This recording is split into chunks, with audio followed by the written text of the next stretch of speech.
channel. Now, whenever I created this channel, I did it to connect other welders and give you real life scenarios, jobs, tips, whatever it is. But one thing I have not touched on is how much I get paid. I know some of y'all wondering, is it still possible? Is it still worth it for the future? Well, I have a news clip for y'all to check out. Rice University's Baker Institute energy expert Mark Finley says we can expect some changes. My sense is that the industry can expect a bit more regulation, but I don't think it's a game changer. These plants that I worked at was actually built during Obama's term, so there's still money to be made. They cannot shut this down overnight. But with that said, let's get into it. I started welding at the shipyard, and it was totally different from the chemical plants, man. The safety, quality, x-ray was totally different. At the shipyard, the only thing they care about is if you can weld in a tight spot, and as long as it holds the pressure. When you go to these chemical plants with 2 bad x-rays, most likely they'll cut you, so that's always on your mind. Now, it was hard for me to get adjusted. The first pipe that I had to weld in the chemical plants was a 42-inch, and I had a hard time doing it simply because I never welded anything that big. I still got the job done, but I had a rough time. But, you know, I was able to make it work, and luckily I did because the pay is way better. Now, let's jump into what we're out here for. I work for CB&I,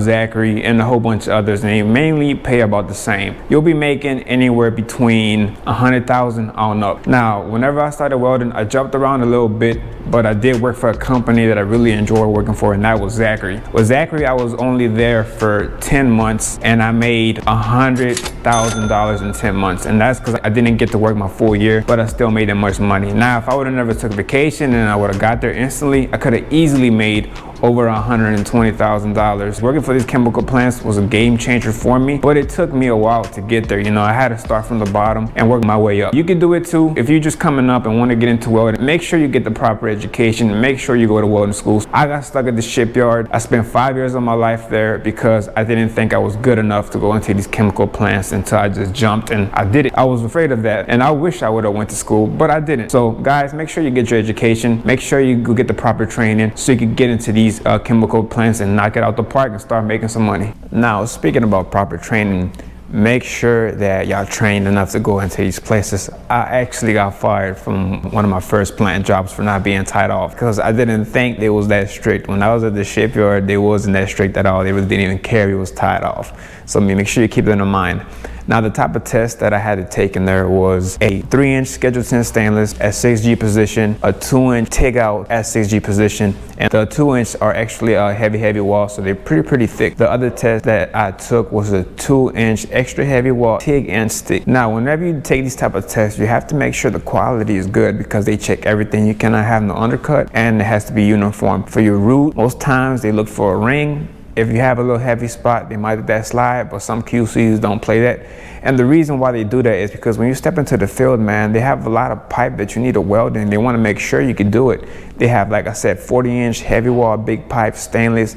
They pretty much gonna have it all, and they want to make sure that you can do this type of work. Now, another thing to keep in mind is to learn how to flux core. When I was at the chemical plant, they was looking for people who could flux core, and they was giving you more money. I think the top pay for flux core welders were $40 an hour with $97 per diem. When you get to these chemical plants, they have a lot of huge pipe. I'm talking 60-inch heavy wall, and it's way faster to weld a flux core than with stick. They was actually sending people to go train to learn how to weld flux core because they had a short-handed of welders who could do it. I did it. I took the test. I passed it, and I was doing flux core.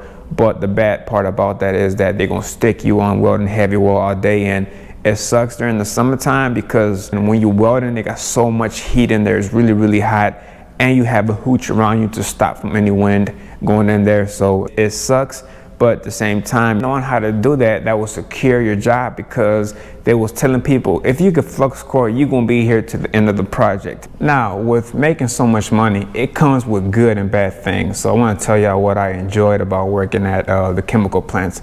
One thing that I mostly enjoyed was, number one, they're usually longer projects. The projects that I were on were 3 or 4 years. I worked one that was like a 6-year project, and it just gives you that job security. Like compared to rig welding, you know, most of the jobs were like 5 months, 6 months, and then you have to go back into looking for something else. And it feels good knowing that you have a guaranteed job if you could pass all your x-rays when it comes to that. Another thing that I really enjoyed about it was rainouts. If it was the weekend and I knew we was gonna have a storm Monday, I used to always do something on Sundays, and I really enjoy my rainouts because sometimes you'll be working so much. Sometimes you do 13 days on, 1 day off, and with the rainouts, man, it feels good going home and just kicking it at home compared to other jobs. Like when you work at a shop, if it rains, you're gonna be at the shop.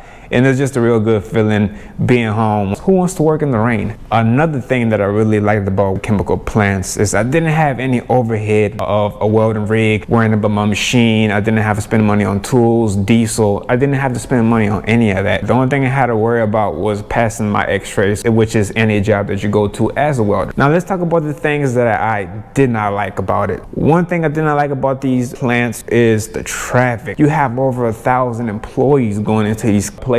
You have to be waiting to clock in maybe 40 minutes early before you can even get to work because they have so many people going to work. The other thing I didn't like about working for these places is that I can't cab up. Now that I'm a rig welder, if I'm not welding, I'm in my truck talking to y'all, responding to your comments, making more videos. But at the chemical plants, I can't do that. You have to be on the job site. You know, if you don't have anything to weld, sometimes you get to hide, but most likely they'll find something for you to do since it's such a big project. Another thing I didn't like about it is some of these projects are in smaller towns and sometimes you have to stay at a man camp. I did not like that. I actually did that for a project that I worked in Lake Charles. That project right there was a huge project, but the downfall about that is that I think at the time they had like 10,000 employees and they didn't have enough hotels in the city for them, so they made us stay in man camps, and I hated it, man. The room stinks. It's not a good feeling. I do not like staying at man camps. So make sure you stay tuned. I'm gonna have another video coming out on how much I made as a rig welder, how much I made in the shop hand, and how much I made at the shipyard. You know, I'm gonna break it down for y'all. And like I said, guys, I didn't always start off making this much money. I started from the bottom and went to the top. So make sure y'all get your proper training. Make sure you educate it. You have the internet. Is the most powerful thing on this world today. So make sure you stay tuned. Peace.